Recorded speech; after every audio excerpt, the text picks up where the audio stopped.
Bien, hermanos, damos gracias a nuestro Señor y vamos a entrar en esta parte de lo que conocemos como el sermón o la homilía o el mensaje. Cualquier nombre es igual. Nosotros en este mes de octubre estamos hablando sobre la reforma, aunque no estamos tocando algunos puntos de vista puramente doctrinales. Aquí en la escuela dominical estamos estudiando mucho que tiene que ver con la doctrina pura. Yo lo invito a que usted venga a la escuela dominical a las 9:30 porque es mucho lo que se edifica. Sin embargo, estamos hablando los beneficios de la reforma en la vida práctica. Ese movimiento que hubo en el siglo XVI con los que conocemos como Lutero, Calvino, Zwingli y muchos otros que en Europa trajeron una revolución religiosa y por lo cual la Iglesia Católica perdió todo su poder y entró con fuerza el Evangelio en muchos países y nosotros somos herederos de esa reforma. Bien, hermano, estos reformadores también predicaron bastante sobre la necesidad de que nuestra fe sea genuina. Porque hay un cristianismo que es falso. ¿Usted sabía eso? Hay un cristianismo que es falso. En sus viajes misioneros, el apóstol San Pablo tuvo que enfrentarse en las iglesias, él lo dice en su carta a los Corintios, a falsos hermanos. Es decir, uno puede ir a una iglesia y toda la gente feliz adorando, pero pueden haber falsos hermanos ahí. Y puede sonar muy duro y muy atrevido, pero en las iglesias existen muchos hermanos que nunca se han convertido a Cristo. Entonces, nosotros a veces hablamos de la sana doctrina, ¿no? Muchos buscan la iglesia también por la sana doctrina. Y felicitaciones por ello, porque estamos viviendo unos tiempos terribles. No todo lo que usted escucha en la televisión, en la internet, en los canales de televisión es sana doctrina, tristemente. Pero, ¿cómo era la doctrina de Jesucristo? ¿Cómo era la doctrina de Jesús? ¿Cómo era? Yo tengo varios versículos que vamos a ver aquí esta mañana para que usted tenga lista su Biblia y los que manejan el computador y tienen la Biblia allí digital lo puedan hacer. Vamos a mirar Mateo 7:24 para responder a esa pregunta. ¿Cómo era la doctrina de Jesús? Mateo 7:24.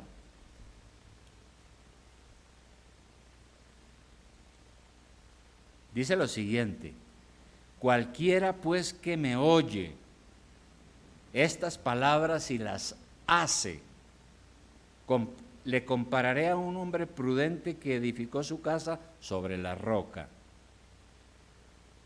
Descendió lluvia y vinieron ríos y soplaron vientos y golpearon contra aquella casa y no cayó porque estaba fundada sobre la roca. Pero cualquiera que me oye estas palabras y no las hace, le compararé a un hombre insensato que edificó su casa sobre la arena. Y descendió lluvia y vinieron ríos y soplaron vientos y dieron con ímpetu contra aquella casa y cayó. Y fue grande su ruina. Y cuando terminó Jesús estas palabras, la gente se admiraba de su doctrina. La gente se admiraba de su doctrina. Bueno, entonces el Señor en esta parábola habla de edificar la casa sobre la roca. Y eso significa, según la explicación que Él da, no solamente oír al Señor, oír su palabra, sino que en agradecimiento practicar sus mandamientos.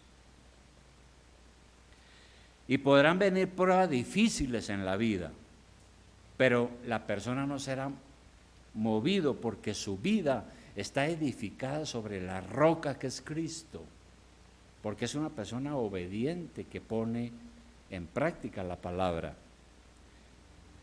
Y la gracia de Dios nos ayuda a ser prudentes, es decir, sabios, inteligentes, para hacer las cosas como Dios quiere. En cambio, la persona necia, que no es prudente, que no proyecta nada, que no ve el futuro, que confía solo en ella misma, tiene muchos problemas. Pero en el caso de la iglesia, que es lo que el Señor quiere enseñarnos, el necio es un oidor y no un hacedor. Alguien que oye el evangelio muchas veces, pero no practica nada.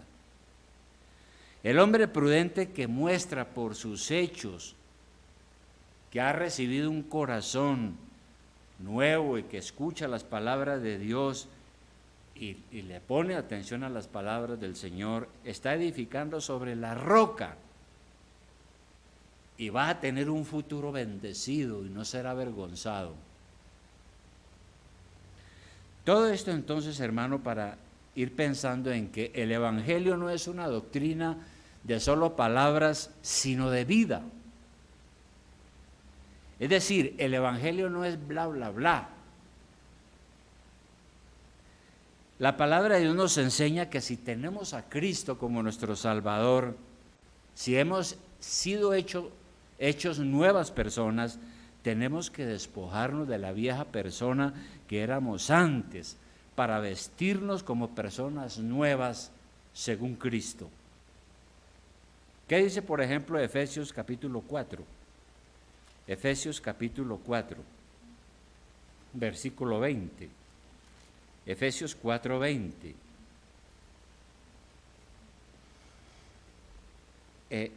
Y claro, yo creo que desde el 17, leamos desde el 17, vale la pena tomar esto y mencionar estos versículos aquí en el púlpito. Dice el apóstol: esto pues digo y requiero en el Señor, que ya no andéis como los otros gentiles. ¿Y los gentiles quiénes son? Pues los que no tienen a Cristo. En la antigüedad eran los que no eran israelitas, pero hoy podemos decir que son los que no tienen a Cristo. Y Pablo dice: no anden como los inconversos. Un inconverso es uno que no se ha convertido a Cristo. ¿Por qué? Ellos andan en la vanidad de su mente, teniendo el entendimiento entenebrecido, ajenos de la vida de Dios, por la ignorancia que en ellos hay, por la dureza de su corazón, los cuales, después que perdieron toda sensibilidad, se entregaron a la lascivia para cometer con avidez toda clase de impureza. Mas vosotros no habéis aprendido hacia Cristo, porque nosotros tenemos la palabra de Dios. Si en verdad le habéis oído y habéis sido por Él enseñados conforme a la verdad que está en Jesús. Nosotros tenemos la palabra de Cristo y hemos sido enseñados en la palabra por la obra del Espíritu Santo.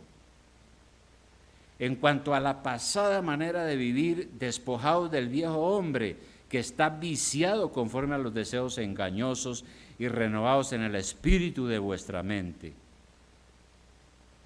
y vestidos del nuevo hombre, creado según Dios en la justicia y santidad de la verdad. Manda el apóstol estas cosas. Y si nosotros seguimos avanzando en el versículo 25, empieza a hablar una cantidad de pecados que no tenemos nosotros que practicar, porque dice: por lo cual, desechando la mentira, hablad verdad cada uno con su prójimo, porque somos miembros los unos de los otros en la iglesia. Airaos, pero no pequéis. Bueno, uno se puede airar porque la ira es una emoción humana, pero no pecar, controlarse.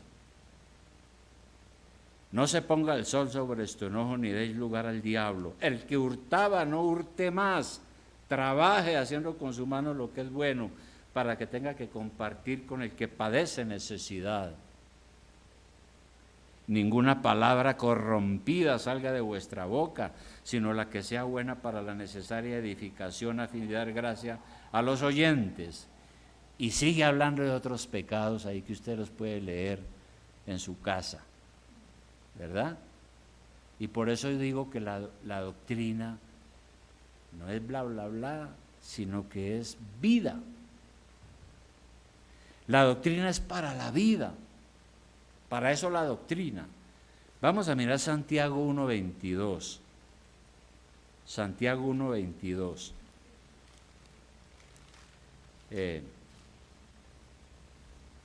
Santiago 1:22. Su epístola, ¿qué dice él? En el versículo 22 dice lo siguiente: pero sed hacedores de la palabra, y no tan solamente oidores, engañándoos a vosotros mismos, porque si alguno es oidor de la palabra, pero no hacedor de ella, este es semejante al hombre que considera en un espejo su rostro natural, porque él se considera a sí mismo y se va y luego se olvida cómo era.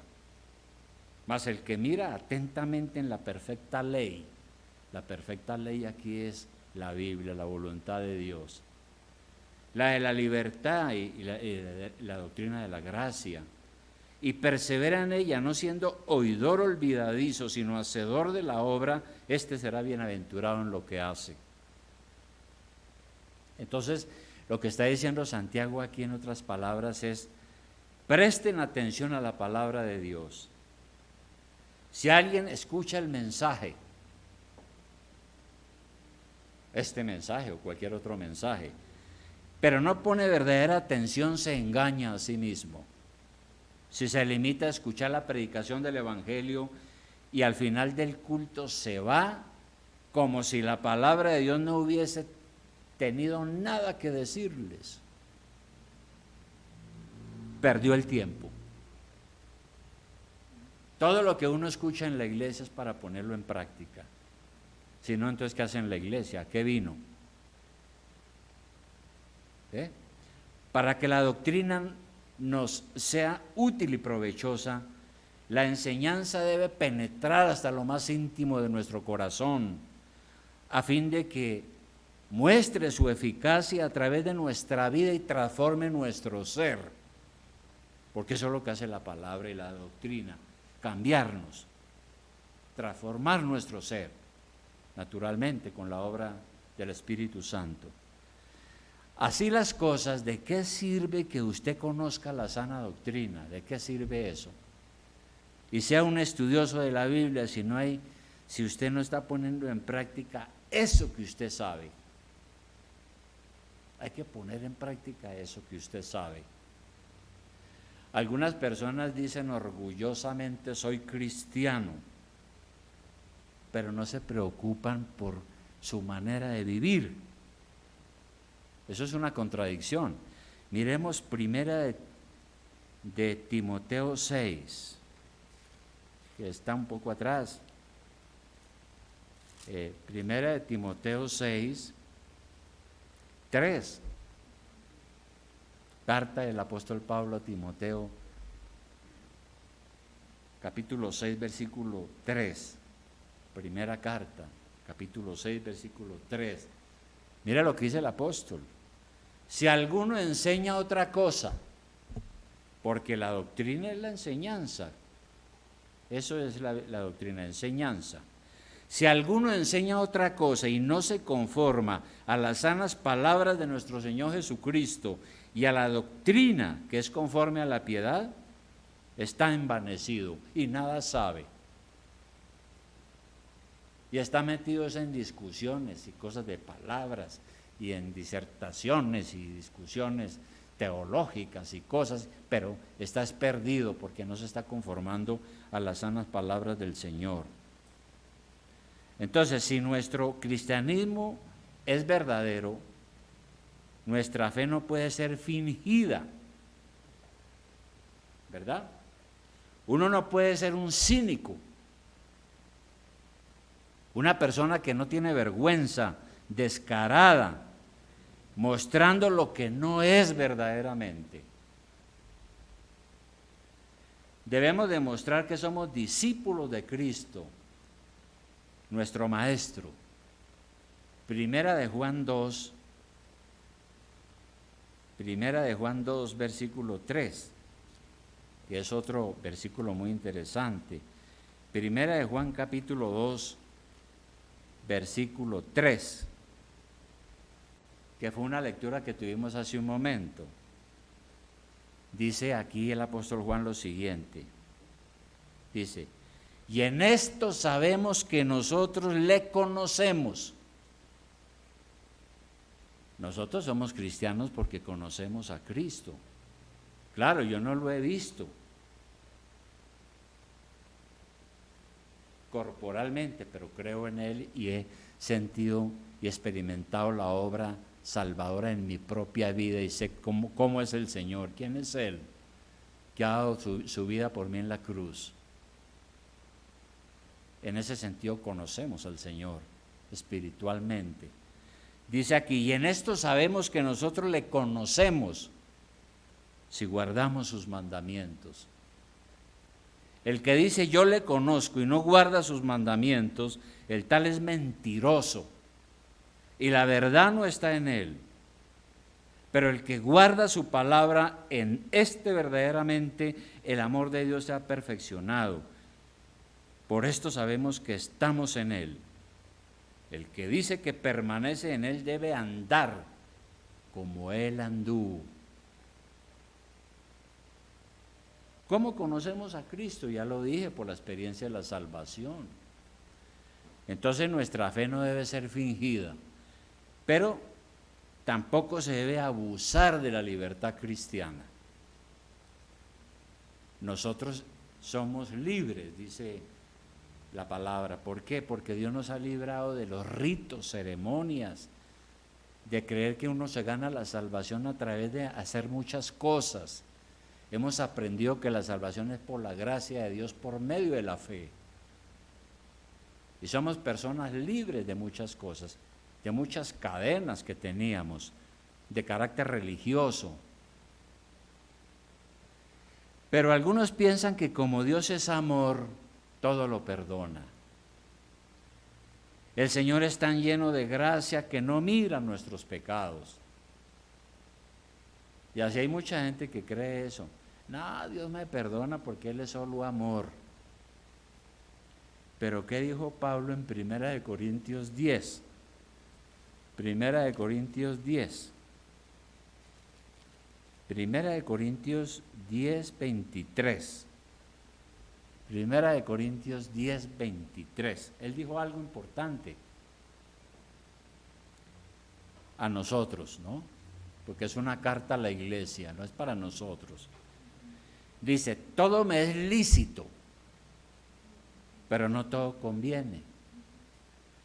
Todo me es lícito, pero no todo edifica. Aquí está diciendo que yo como cristiano puedo hacer muchas cosas, pero que tengo que mirar si convienen. Si no convienen, no las hago. Hay muchas cosas que yo puedo hacer, pero si no me edifican, no las hago. No puedo, no se debe. Entonces, es cierto que por la fe en Cristo Dios nos ha perdonado. Sin embargo, no debemos engañarnos pensando que ahora podemos pecar y nada va a pasar. Gálatas 5:13, carta a los Gálatas en el capítulo 5. Gálatas 5, versículo 13. Porque eso complementa lo que acabé de decir. ¿Qué dice el apóstol? Gálatas 5:13 dice lo siguiente: porque vosotros, o sea, usted y yo, hermanos, a libertad fuisteis llamados, solamente que no uséis la libertad como ocasión para la carne, o sea, para pecar, sino servios por amor los unos a los otros. Yo no puedo usar la libertad cristiana y la gracia de Dios para esconderme y pecar. Eso es ser uno cínico, ¿verdad? Y una tercera cosa sobre este asunto de si nuestro cristianismo es verdadero es que nosotros tenemos que tener en cuenta la integridad de nuestra vida, la integridad. Nosotros tenemos una confesión de fe que ha sido sacada de la Biblia. Siempre aclaro eso, ¿no? El que quiera ser parte aquí de esta iglesia, yo le digo, bueno, lo felicito. Qué bueno. Y nos llena de alegría que usted quiera ser miembro de la iglesia. Pero aquí está la declaración de fe. Revísela bien. Si no está de acuerdo, pues no puede ser miembro de la iglesia. Así de sencillo. Porque tenemos que saber primero si conocemos la doctrina. Y si está listo a que se la enseñemos, se la enseñamos, porque a eso nos puso Dios. Pero no, esa confesión de la que yo le estoy hablando a usted dice en el capítulo 13, en el párrafo 3, lo siguiente. Voy a leerlo textualmente. Dice que en la guerra espiritual que nosotros tenemos, aunque la corrupción aún prevalezca mucho por algún tiempo, porque a veces uno se convierte a Cristo, pero como uno estaba acostumbrado a muchas cosas malas, tiene vicios y puede que el Señor nos salve, pero todavía requiere tiempo para uno irse arrepintiendo y ir creciendo en la vida cristiana, ir madurando y siendo mejor. Entonces, por un tiempo quedan muchas cosas que aquí llaman la corrupción. Y luego dice, la parte regenerada triunfa a través de la continua provisión de fuerzas por parte del Espíritu santificador de Cristo. Y así los santos, o sea nosotros, crecen en la gracia, perfeccionando la santidad en el temor de Dios, prosiguiendo una vida celestial, en obediencia evangélica a todos los mandatos que Cristo, como cabeza y rey, nos ha prescrito en su palabra. En eso creemos porque es de la Biblia. Entonces dice que esto es como un crecimiento. Dios nos salva por su gracia, por su misericordia, nos trae a su reino, pero tenemos que seguir trabajando y obedeciendo y sometiéndonos para que la obra del Espíritu Santo sea verdadera en nuestra vida y siendo obedientes. Entonces, la palabra integridad, ¿qué significa? Nosotros tenemos que ser íntegros. ¿Qué significa esa palabra? Significa completo. Lo íntegro es lo que no está fragmentado. Y en el caso de nosotros, de la ética cristiana, significa que uno es de una sola pieza. Uno no es doble. Uno no tiene varias vidas. Uno es lo mismo en la vida pública y en la vida privada. Nada tenemos que ocultar ni que temer porque somos uno, abierto claramente, somos íntegros. No escondemos nada y la gente no tiene que ver cosas diferentes a lo que uno es como cristiano. ¿Cómo es Dios? ¿Cómo es Dios? Dios es íntegro. Él nunca cambia. Él es el mismo ayer, hoy y para siempre. Dios es fiel, digno de confianza, veraz, leal. Se puede contar con Él. Su palabra es eterna, no cambia. Y Dios, que es íntegro, quiere que nosotros seamos íntegros, porque lo estamos siguiendo a Él. La integridad no es algo entonces que tenemos, sino algo que somos. Inevitablemente se muestra en lo que hacemos y en lo que decimos. Se necesita integridad porque la gente nos está mirando. Y si uno actúa de manera indebida, la gente va a decir, miren esos cristianos, miren, ese va a una iglesia y aquí dice que es evangélico, pero mire, mire lo que hace y mire cómo se comporta. Y eso es vergonzoso cuando hacemos lo que no es debido. Entonces, hagámonos la pregunta, ¿nuestro comportamiento coincide con nuestras creencias? Porque si yo digo que yo soy una persona nueva en Cristo, que yo amo al Señor y que Dios es veraz, pero yo digo mentiras, ¿qué estoy haciendo ahí? Lo que digo que creo no lo creo de verdad, soy mentiroso también. Uno es íntegro cuando es sincero de corazón, sin mezcla de engaño ni ficción. Uno es íntegro cuando uno no es doble. Esa es la verdad. Y uno no puede ser íntegro si no es auténtico. Hay que ser auténtico. Mateo 12:34. Mateo 12:34. Mateo 12:34. ¿Qué dijo el Señor aquí? Sobre la autenticidad. Autenticidad. Mateo 12:34.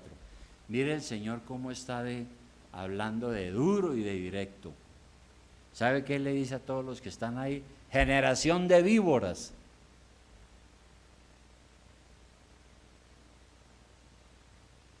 O sea, hijos de las serpientes. Generación de víboras. ¿Cómo podéis hablar lo bueno siendo malos? Porque de la abundancia del corazón habla la boca. Muchas veces lo que habla una persona revela lo que hay dentro de ella. Necesitamos vivir de una manera que nuestra familia y nuestra iglesia y nuestros amigos sepan que somos lo que decimos ser. Somos lo que decimos ser. Y somos sin doblez ni engaños, porque eso es necesario para edificar nuestra propia vida, nuestra familia, nuestra iglesia. Se requiere que seamos íntegros y auténticos, ¿no? Porque eso es lo más importante. Y tenemos que ser honestos, claro. Una forma en que la autenticidad se revela es diciendo siempre la verdad. Tenemos que decir siempre la verdad. Proverbios 12:22. Proverbios 12:22. ¿Qué dice Proverbios 12:22? Proverbios 12:22, el libro de la sabiduría. Proverbios 12:22. ¿Qué dice? Dice así: los labios mentirosos son abominación a Jehová, pero los que hacen verdad son su contentamiento. Dice que el mentiroso es abominable a Dios. Dios aborrece a los mentirosos. Tanto es así que Satanás es llamado el padre de la mentira. ¿Por qué podemos confiar en Dios? ¿Por qué podemos confiar en Dios? Porque Él no miente. Tito 1:2. Tito 1:2. Es interesante lo que dice allá en Tito 1:2, en su introducción. Tito 1:2. El apóstol Pablo está presentándose, está hablando. Vamos a leerlo. Dice: Pablo, siervo de Dios y apóstol de Jesucristo, conforme a la fe de los escogidos de Dios y del conocimiento de la verdad que es según la piedad, en la esperanza de la vida eterna, la cual Dios, que no miente, ya lo que dice él ahí, prometió desde antes del principio de los siglos. Qué bueno. Dios no miente, todo lo que el Señor me ha prometido se cumplirá, ¿no es cierto? Es lo que está diciendo aquí la Escritura, todo. Entonces, como dice un dicho popular, uno como cristiano no puede ser un zorro, Es decir, una persona de mucha astucia para engañar o para evitar el engaño, ¿no? Como dice el dicho, ¿no? Esa persona es muy zorro porque siempre se sale con la suya. Si uno es un zorro, no es un cristiano. Así las cosas, entonces nosotros concluimos que un cristiano es alguien que ha nacido de nuevo. Eso lo dice el apóstol en 2 de Corintios 5:17, 2 de Corintios 5:17. ¿Qué dice allí? El apóstol dice, de modo que si alguno está en Cristo, nueva criatura es o nueva persona. Las cosas viejas pasaron, y aquí todas son hechas nuevas. Si usted es un verdadero cristiano es porque Dios, por la obra del Espíritu Santo, lo ha regenerado y lo ha hecho una nueva persona. Y uno tiene que vivir ahora como lo que es, una nueva persona. ¿Verdad? Y por último, hermanos, frente a esta situación, ¿qué vamos a hacer? ¿Qué voy a hacer? Porque es que uno lee estos versículos, examina su propia vida y uno dice, no, pues, tenaz lo que está diciendo el pastor, yo ando muy lejos. Esto de la vida cristiana es como difícil, sí es difícil. ¿Quién dijo que la vida cristiana era fácil? ¿Quién dijo eso? El que diga que la vida cristiana es fácil es mentiroso. Entonces, ¿qué tenemos que hacer? Usted y yo. Tenemos que proseguir a la meta. Prosiga a la meta. ¿Qué dice Filipenses 3:12? Filipenses 3:12. ¿Qué dice Filipenses 3:12? Mire lo que dice el apóstol Pablo. Esto es muy interesante lo que dice estos versículos. Mire, Filipenses 3:12 dice el apóstol lo siguiente, dice, no que lo haya alcanzado ya, ni que ya sea perfecto. Pablo es uno de los que reconoció que aunque Dios obraba en él, la gracia poderosa a través del Espíritu Santo obraba en él, pues él todavía no había alcanzado a hacer lo que debía hacer. Él dice, yo todavía no he alcanzado la meta, todavía no soy perfecto. ¿Qué hago? Sino que prosigo para ver si logro asir aquello para lo cual fui también nacido por Cristo Jesús. Hermano, yo mismo no pretendo haberlo ya alcanzado, pero una cosa hago, olvidando ciertamente lo que queda atrás y extendiéndome a lo que está delante, prosigo a la meta, al premio del supremo llamamiento de Dios en Cristo Jesús. Hermano, prosiga a la meta. Debemos tender a la perfección que Dios nos manda. ¿Sabe cuál es el ideal? ¿Sabe cuál es la meta? Nosotros tenemos que ser como Cristo. ¿Cómo es Cristo? Perfecto en santidad. Y claro, en este mundo dominado por el pecado, nadie puede ser totalmente perfecto. Pero sí podemos ir avanzando. Depende de la meta que uno tenga. Entonces debemos de poner ante nuestros ojos una meta o un blanco. El blanco es donde la gente pone un blanco donde dispara para dar en el centro y no se puede desviar. Nuestro blanco entonces es el llamamiento que Cristo nos ha hecho. Todo lo que hacemos debe pegar en ese blanco. Hacia él hay que tender y debemos esforzarnos para llegar. Entonces uno no puede hacer lo que dice el dicho, ¿no? Prenderle una vela a Dios y otra al diablo, porque eso uno se va a demorar mucho en crecer. Obedecer solamente lo que a uno le conviene, eso no es así. Y termino, hermano, con algo que decía el reformador Calvino. Aquí hay muchos que les gusta Calvino, ¿no? ¿Qué decía Calvino? Mire, lo voy a leer textualmente, porque en la investigación de esto yo quise ir allí y mirar qué decía Calvino. decía lo siguiente sobre lo que estoy diciendo, lo siguiente: nadie avanza tan pobremente que por lo menos no gane algo de terreno cada día. No dejemos pues de aprovechar continuamente algo en el camino del Señor. Y si le parece que está avanzando poco, no se desanime. Aunque parece que es poco lo que usted avanza, el trabajo no está perdido si el día de hoy supera al de ayer. Es decir, si hoy fui mejor que ayer, estoy ganando, aunque ande despacio y tenga problemas. Entonces pongamos los ojos en ese blanco con sincera humildad y sin engaño alguno, para que lleguemos a ese fin. Eso lo aprendemos en Hebreos 12:1. ¿Qué dice Hebreos 12:1? Hebreos 12:1.